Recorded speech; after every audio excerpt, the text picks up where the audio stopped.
আজ থেকে উচ্চ মাধ্যমিক পরীক্ষা স্পর্শকাতর কেন্দ্র 136টি নকল রুখতে করা ব্যবস্থা সংসদের। পরীক্ষা কেন্দ্রে থাকছে মেটাল ডিটেক্টর, মোবাইল নিয়ে ধরা পড়লেই বাতিল পরীক্ষা।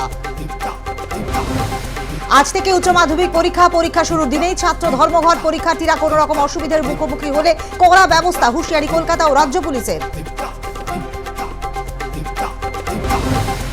যাদবপুরে পড়ুয়া আহতের ঘটনায় এসএফআই এর প্রতিবাদ। আজ রাজ্যের সব বিশ্ববিদ্যালয়ে ধর্মঘট, উচ্চ মাধ্যমিক পরীক্ষার্থীদের সুবিধার জন্য হেল্পলাইন নম্বর প্রকাশ। একদিকে এসএফআই ধর্মঘট, অন্যদিকে উচ্চ মাধ্যমিক পরীক্ষার্থীদের যাতে অসুবিধে না হয় তার জন্য তৎপর থাকার নির্দেশ। প্রেস রিলিজ প্রকাশ তৃণমূল ছাত্র পরিষদের। ওয়েবকুপার 2টি, এসএফআই 1টি, পুলিশের শতপ্রণোদিত হয়ে 2টি, সরকারি সম্পত্তি ক্ষয়ক্ষতি, বেপরোয়া গাড়ি চালানো সহ 7টি বিষয়ে এফআইআর দায়ের। যাদবপুর থানায় গ্রেফতার এক প্রাক্তন পড়ুয়া।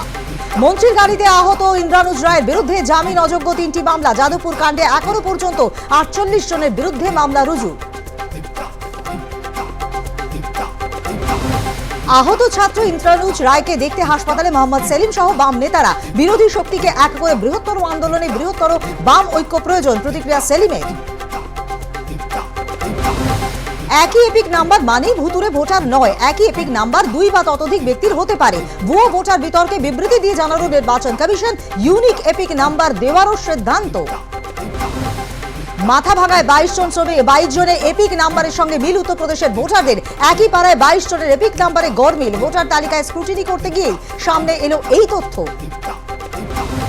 হিন্দুদের ভোট কাটার চক্রান্ত, ভোটার তালিকায় বাংলাদেশি মুসলিমের নাম জোর করে ভোটার বানানোর চক্রান্ত তৃণমূলের। ভুয়ো ভোটার ইস্যুতে তোপ সুকান্ত। চ্যাম্পিয়ন্স ট্রফির সেমিফাইনালে ভারত নিউজিল্যান্ডের বিরুদ্ধে 44 রানে জিতল ব্লু ব্রিগেড। 5 উইকেট নিল বারুশ চক্রবর্তী। নিউজিল্যান্ডের স্কোর শেষ হয় 205 রানে। ফের ট্রাম্প প্রশাসনের সঙ্গে সম্পর্ক চায় জেলেনস্কি। ডাকলে আবার যাব। আমেরিকার সঙ্গে খনিজ চুক্তিতে রাজি। একই সঙ্গে যুদ্ধবিধ্বস্ত ইউক্রেনের কথা শোনার আর্জিও রেখেছেন জেলেনস্কি।